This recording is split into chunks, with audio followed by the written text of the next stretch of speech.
kuja kuharibu mali ya watu, kufuruga mali ya watu, hawafanye mzuri. Hao vijana wenye wanatumiwa kukuja kuharibu mali za watu, wanafaa watafute mheshimiwa wao, waongee na mheshimiwa wao awape kazi. Cause kenye na lack sana kwao nimeshaangalia ni idling. Juu kama wangeacha watu wa demonstrate, wachunge watu, wasiharibu vitu za watu, lakini wa demonstrate vizuri, hakuna vitu ingeharibika. Lakini the way watu walikuwa wanapigana na polisi wakitupa tear gas, watu wanatupa mawe. Ndio unapata wakitupa mawe inafikia building na inaharibu makio, vioo hivi. Yeah, hiyo ndio ilikuwa impact mbaya.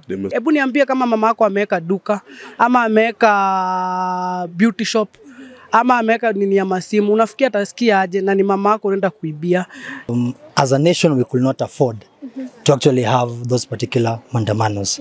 It was so shameful to see someone who is fighting for unga, for the economic presence of Kenya, being on the front line to destabilize our economy. Mimi sidhani kama kuna mayouths wanalipwa wa demonstrate. Hii ni mayouths wamejitolea juu life yao wenye wanaona. The life is hard and watu wana try kudu hii kitu ndio at least life yao ikuwe poa. What I can tell our youth is there's nothing wrong with you practicing your democratic right and with you following the directions of your leader that you're following. You subscribe to a leadership structure because you believe in what they're able to do. There's nothing wrong with that. For me, if my political leader right now will come and tell me to do what happened yesterday, I will be on the forefront to say no. Ni hata wenyewe wangekuwa kwa serikali hawezi rudisha chini, na sisi tunaambia tu president wetu na tunampenda president wetu atengeneze tu inchi, na mimi najua atatengeneza, tuko na imani na yeye.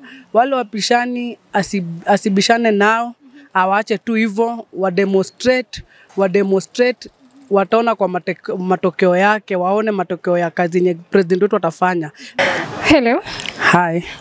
Introduce yourself kidogo. My name is Anton Macharia. Okay. So Anthony, today we're in the streets. We want to find out what the demonstrations were held yesterday, and today people are back to business as usual. What's your opinion about what happened yesterday? Sio mzuri. Sio mzuri juu anaharibu nchi.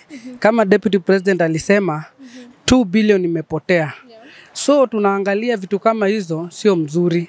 Na tunasema watu wakuja kuharibu mali ya watu, kufuruga mali ya watu, hawafanye mzuri. Hao vijana wenye wanatumiwa kukuja kuharibu mali za watu, wanafaa watafute mheshimiwa wao, waongee na mheshimiwa wao awape kazi. Cause kenye na lack sana kwao nimeshaangalia ni idling. Idling kama president anafaa angalie vijana, kama kazi ya mtaani ilitolewa, arudishe kazi ya kupanda miti nini, aandike vijana, sababu vijana watu wengi hata mtaani wako struggling na kazi na hawana kazi. Na kenye natumiza sana si kama wa Kenya, ni president wetu aangalie tu maneno ya economy. Ajaribu acheze tu na economy, ani afanye tu mwananchi venye alisema mpesa ikuwe mfukoni, mwananchi wa kawaida aridhike. Na hata opposition nao mimi najua hakuna kitu wataikimbilia tena, sababu Kenya wanasema tu unga iko juu, nini iko juu, lakini hata wenyewe wangekuwa kwa serikali hawezi rudisha chini. Na sisi tunaambia tu president wetu na tunampenda president wetu atengeneze tu inchi, na mimi najua atatengeneza, tuko na imani na yeye.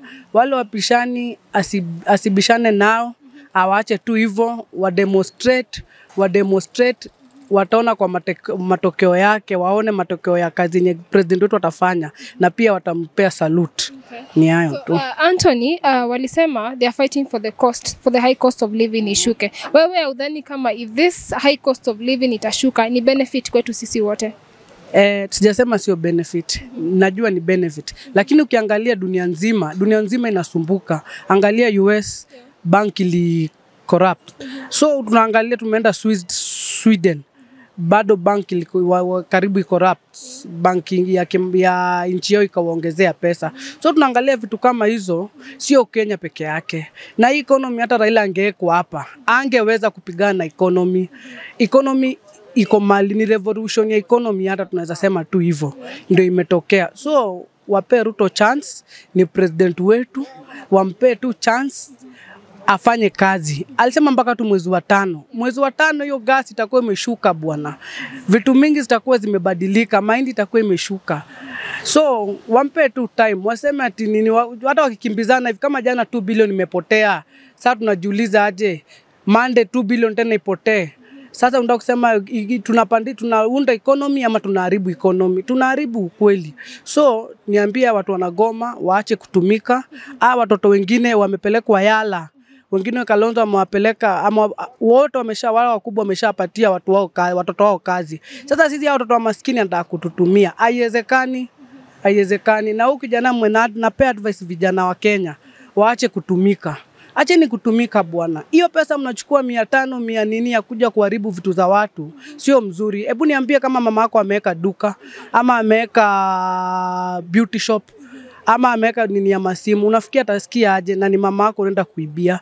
Hiyo sio mzuri. Na anasema tuseme ati Raila anapigania kwa kitu mbaya, lakini anafaa piganie kwa njia ya haki. Hiyo demonstration kwanza ilikuwa imekataliwa na government. Unaona? Na si hatuwezi mimi kama mimi kwangu siwezi msupport. Hiyo ni kitu mbaya na ni kitu inaharibu nchi. Kama jana 2 billion nimepotea, hiyo ndio inaniuma tu. Asante. Hello. Introduce yourself a little bit. My name is Mugu Kevin.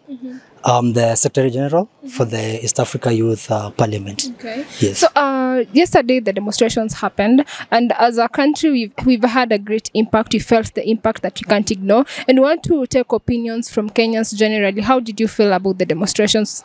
The demonstrations were unnecessary. They were uncalled for. And as a nation, we could not afford to actually have those particular mandamanos. It was so shameful to see someone who is fighting for unga, for the economic prices of Kenya, being on the front line to destabilize our economy. According to the Deputy President, yesterday we lost 2 billion Kenya shillings. And that is just the mere factor of how much we lost. When you can count the number of matatus that could not operate in Nairobi, the number of people who could not come to work, the number of businesses that were closed, and those who had the audacity to open end up with their businesses vandalized or not able to, or closing at all. So it was uncalled for, and I know as many young people would want to agree with me. We can't afford such mandamanos. And even if we were to have mandamanos, a revolution is not headed by an old person. A revolution is not headed by someone who has their own interest to be able to push themselves into power. A revolution is headed by the people. And the last time I checked, a revolution is headed by young people. So not young people being used by old people to be able to push their own interest. And the most sad reality is that they have the audacity to hide that. When you look at whatever they tried to achieve with their mandamano, even if it is the petition you wanted to take, Raila and his team, they are well placed in parliament to be able to submit. It is high time that Kenyans understand that the opposition journey that Raila has been taking us is not good for this country. That opposition does not mean you oppose government in totality. It means that people elected this particular government and they have the alternative of having you. In case they will have selected His Excellency William Samoei Ruto, they will have selected Raila Odinga. So what are the alternatives you would have had as a leader in the country? Not saying, you need to do this, you need to do this. If you were given that seat, would you have been taking this country into mandamanos every single day? No, they wouldn't. So it is uncalled for. We rebuke it, and we feel this, I call it an infection, Odingaism. It's high time it ends in the country.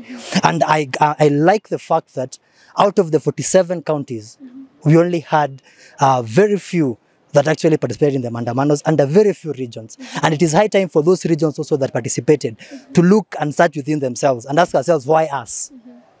Where I come from, there was a bus that came to collect young people. We stood ground and we said, and we talked to our young people, told them no.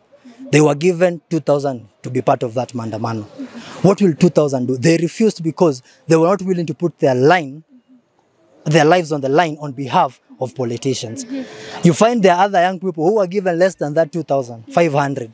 And they were busy throwing stones. They were busy attacking business people. They were busy provoking the police. We cannot go that way. We are a very mature state. We are a very democratic state. We have grown, we have developed, and we cannot be going that direction.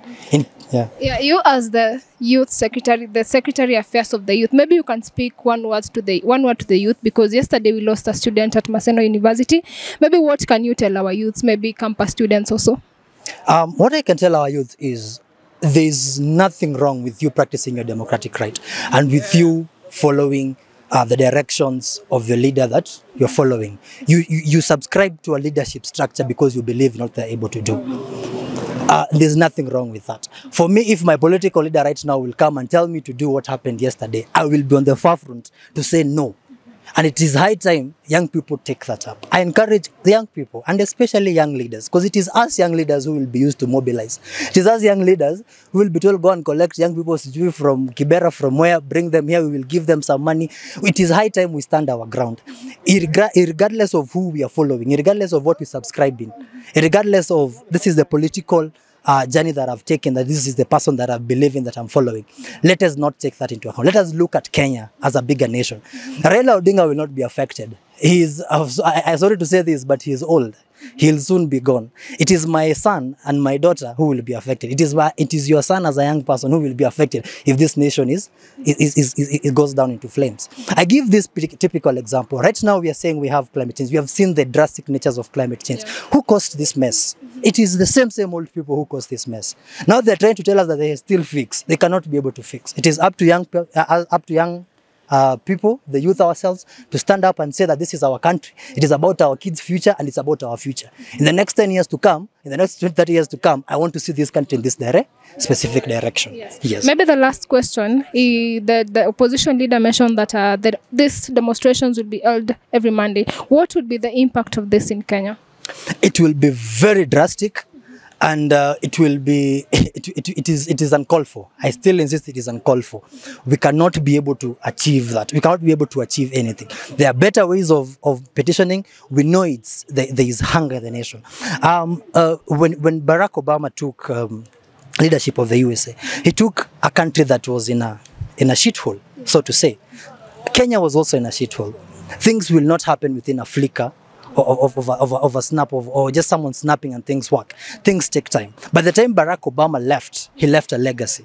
The former president, Moi Kibaki, whom till today we say he was a genius with how he ran this country.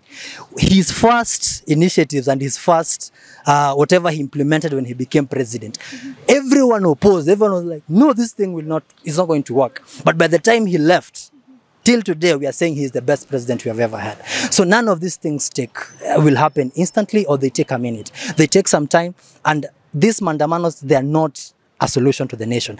What I know they are a solution for, they are a solution for one man trying to secure power. And this person has held this nation hostage for years, and it is about time.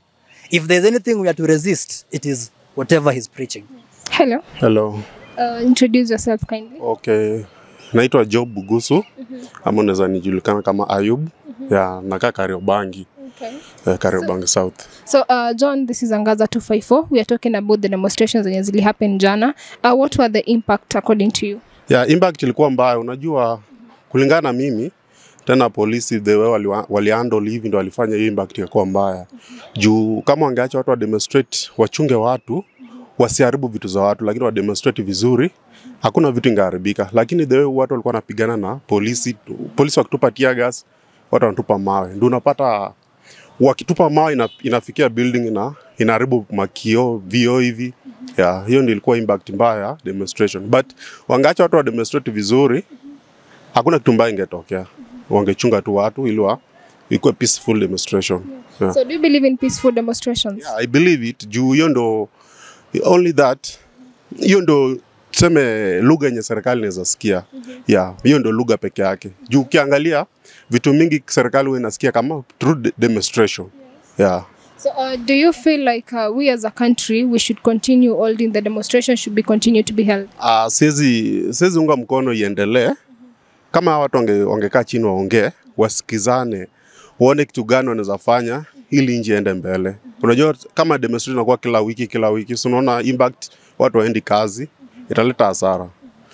Hiyo moja hiyo yenye walifanya, inafaa serikali ipate signal, ione yenyewe watu wamechoka, vitu imepanda juu. Hasa wapunguze bei ya bidhaa, at least irudi ya kukidhia mwananchi wa kawaida.